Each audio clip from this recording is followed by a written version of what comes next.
1, 2, 1, 2, 3.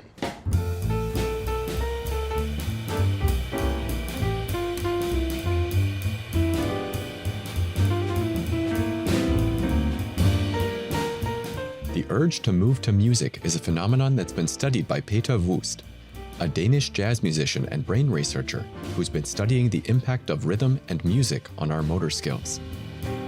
The human brain is specifically good at predicting the future. So when, for instance, we move to a beat, 1, 2, 3, 4, 1, 2, then the brain is actually giving us a model for predicting the next beats. What rhythm does is that it tries to make something that is not quite as predictable. Something like do do k, do do k, do do k, do do k. It'll introduce all these small breaks, which we call syncopations. And that is what makes our brains interested in this, because it can't predict it completely.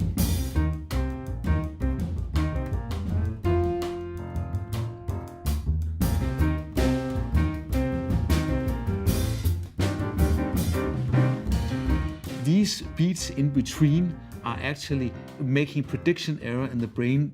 The body tries to correct that. Well, here's the beat. Dum dum k. It comes a little bit too early, so you try to dum dum k, dum dum k, dum dum k, dum dum k. So that's basically why we move to music. It might seem crazy what I'm about to say. With the air. One well-known example is Happy by Pharrell Williams, an extremely catchy song that plays well with our expectations. It uses rhythmical ideas called syncopations, which occur between the beats. The reason why we like to dance to this music is that it has these syncopations in the melody. 'Cause I'm happy, clap along if you feel like a room without a roof. If a rhythm is really simple, like a metronome, doof, doof, doof, doof, we do not want to move to it. If it's too complex, doof, doof, kit, kit, kit, doof, doof, doof, doof, doof, we cannot find the structure of the music, and we are not interested in it either. But right in the middle, there's sort of a sweet spot.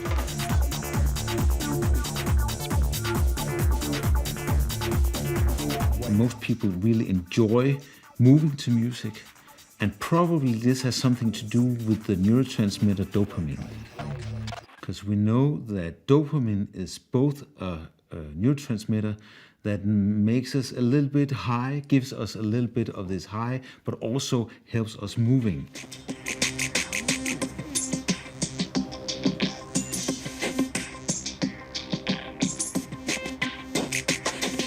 Neuroscientist Tom Fritz has invented a device called the Jimin, combining jamming with gym. It turns the user's movements into music. With cutting-edge technology, it's a workout instrument that can be played like a musical instrument. After just 6 to 10 minutes, you get an elevated mood for a sustained period of time, similar to what athletes call a runner's high, except that they run for half an hour after 6 months of training. And here, people can enjoy this runner's high after just 10 minutes, thanks to this combination with music. Studies with rehab patients from various areas of medical treatment have shown the ability of Jimin to increase endurance and pain tolerance. What researchers now also want to find out is whether it can also boost performance among professional athletes. What we're ultimately measuring is the duration from liftoff to landing. That also reflects the jump height. And this actually enables us to examine physical performance. Test subject Nadine Mahler has to jump as high as she can from a standing start 5 times, before and after training with musical feedback. Sports scientist Moritz Wehmeyer sets up the Jimin devices. This is an activity sensor, which allows us to measure the speed of a movement. And this is a traction sensor, So when we pull on this resistance band, it tells us how strong the traction is, so we can influence the music.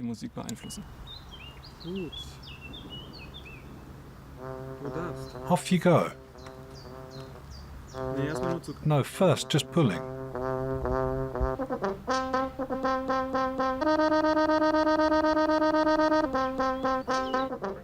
That combination of physical exertion and making music activates the reward system in our brain. With people suffering from addictions, Jimin can cause a feeling of euphoria, which helps to reduce their cravings. Patients with chronic pain become less anxious about painful movements and the pain itself.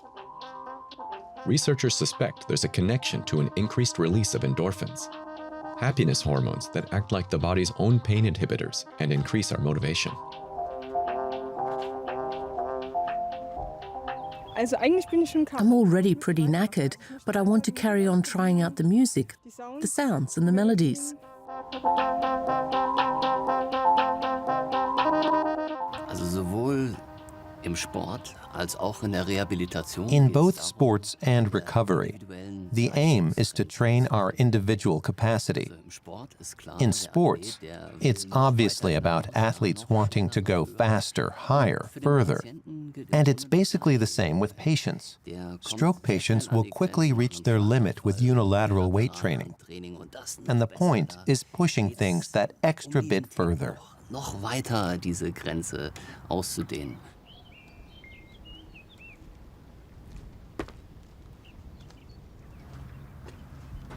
So, If you look at the first 5 and the last 5 jumps, these are longer.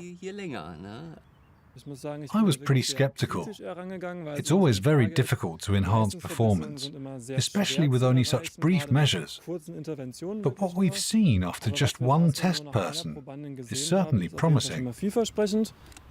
Was wir sehen, ist, dass wir schnelle Verbesserungen physiologischer Art. What we're seeing is an astonishingly rapid improvement in both physiological and cognitive terms. And if we do that on a daily basis during convalescence, it means patients being able to repeatedly push up their maximum individual performance. We think this will become a very meaningful concept for rehabilitation in the future. Konzept für die Rehabilitation in der Zukunft werden wird.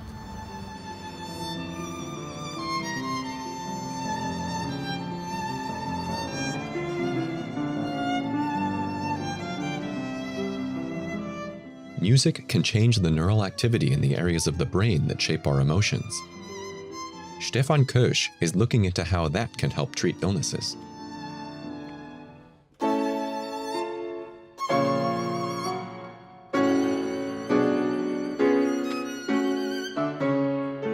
Negative emotions and moods block our powers of self-healing. But what we now know is that music can unleash hormonal fireworks in the brain. And these changes to the brain's neurotransmitters can have a positive effect on both our mood and our health. Music indirectly releases hormones such as serotonin, oxytocin, and dopamine. They can influence the vegetative nervous system, which, largely without conscious action, regulates the body's vital processes, from our breathing and heartbeat to blood pressure and metabolism. Stefan Kösch has conducted countless studies in which participants had a range of music played for them, from sad to upbeat or exciting. Then the researcher measured their respective emotional response. We have very strong evidence of music's ability to change particular emotions in certain structures of the brain, so we're able to conclude which signals or neurotransmitters in the brain can be changed via music. According to Kösch, there are 4 systems in the brain that regulate our emotions. In the cerebrum, music activates our subconscious and the pleasure center, the source of feelings, both pleasure and pain. In the brainstem, the activating system controls vital functions and organs. Music can have a relaxing, stress-inducing impact to these systems, which all influence each other. They then activate neurotransmitters, in the process triggering feelings of happiness in a similar style to sex, recreational drugs, or food. Music can, as such, have an energizing or calming effect. It can make us scared or boost our confidence.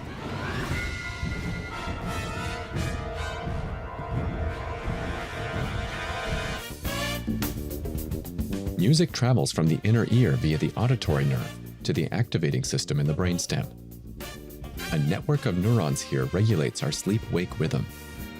Deactivation of this courage center, as Stefan Koesch calls it, leads us to feeling everything from calm and relaxed to exhausted or sick. Activating it makes us feel fit, refreshed, or confident. Wenn wir positiv klingende Musik anmachen, If we play music that's positive or happy sounding and encouraging, it can help us to break through our negative thought spirals. We can use music to regulate our emotions and experience more positive feelings, or good vibrations, so to speak. Vibrations sozusagen. Bella ciao, bella ciao, bella ciao, ciao, ciao una mattina mi sono alzato e ho trovato l'invaso. Wenn wir gemeinsam Musik machen, dann werden im Gehirn Listening to or making music together releases endogenous opioids. These are messenger substances in the brain that both reduce pain and elicit very positive emotions. And they make us feel more connected to other people. dass wir uns anderen Menschen stärker verbunden fühlen. Mi, mi, sol, sol, re, re, do. Dimitrios Karamintzas runs an outreach project called Mitmach Musik. Here, music is used to provide emotional first aid to children, many of whom have experienced the trauma of having to flee their homelands, or even the horrors of war. Not all of the scars they bear are immediately apparent. Mit dem Kopf denken wir. Mit dem Kopf denken wir. Das ist egal, was du alles überlebt hast. It doesn't matter what you've been through or where you're from. Those aren't questions we address. Having been refugees, our participants and their families have learned how serious and valuable life is. Das Leben ist. Und dafür, ich finde, diese Vertrauen. And I trust that they understand that they're safe here. That's very important for us. We leave everything that happened beforehand at the door, so we can focus solely on music for a couple of hours. Wir denken nur an die Musik.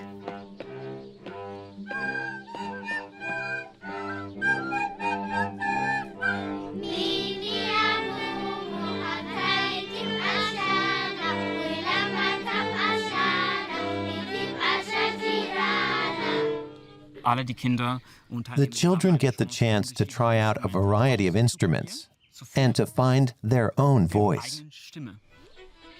Creating something beautiful by making music, for example, boosts people's self-esteem.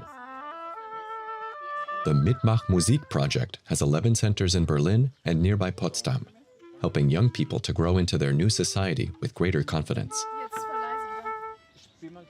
Soraya Muradi has been playing the clarinet with the orchestra for 2 years now. It's just nice not having to play on your own. Sure, that's something you have to do too, but it's so much nicer with the group.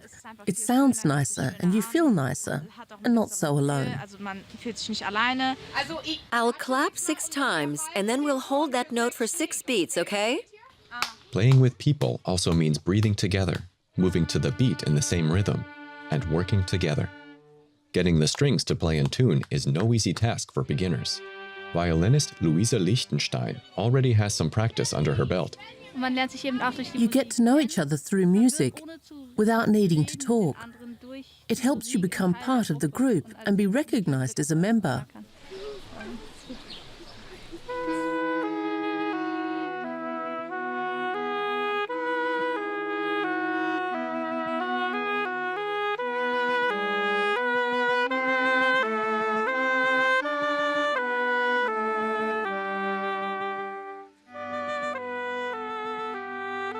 The orchestra's conductor, Bridget Kinneary, herself discovered the integrative power of music in her childhood.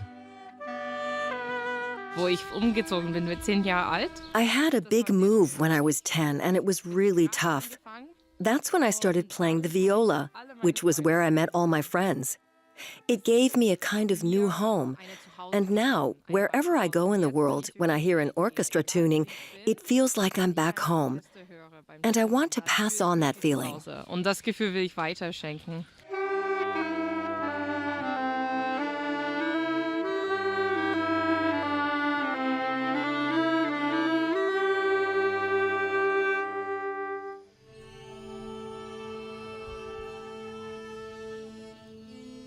Viele Studien haben gezeigt, dass sich A lot of studies have shown that after making music with others, people behave more peacefully, more socially, more altruistically, and are more group-orientated.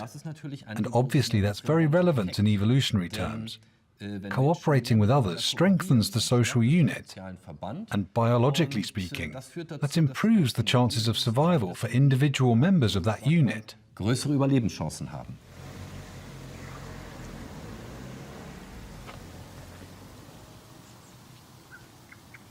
Karin Siem suffers from Parkinson's, a currently incurable disease that affects the central nervous system.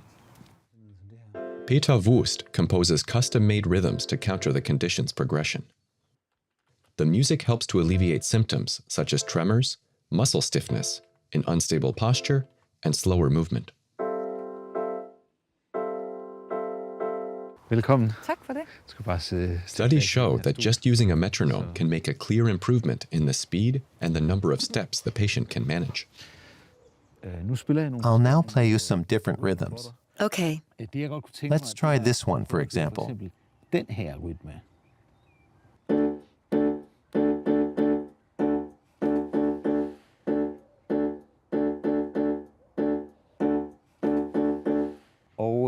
And when you hear this one, That's definitely better. could you try to move with the rhythm, just naturally, as if you were going for a walk? See if you can keep that rhythm while walking.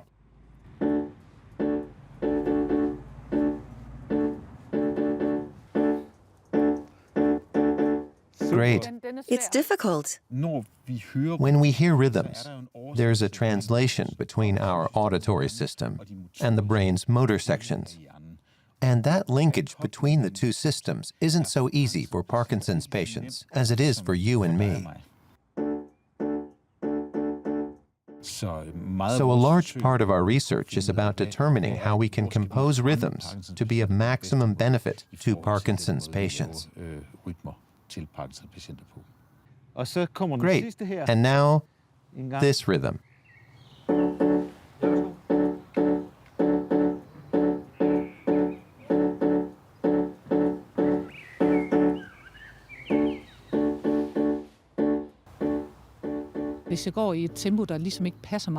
When I walk at a speed that doesn't suit me, I lose my rhythm. It then feels as if the right-hand side of my body, the one more affected by Parkinson's, is kind of stuck. But when I follow a rhythm that works, it feels as if I don't even have Parkinson's. So it's the right rhythm that gets my body to move in a way that's good for me.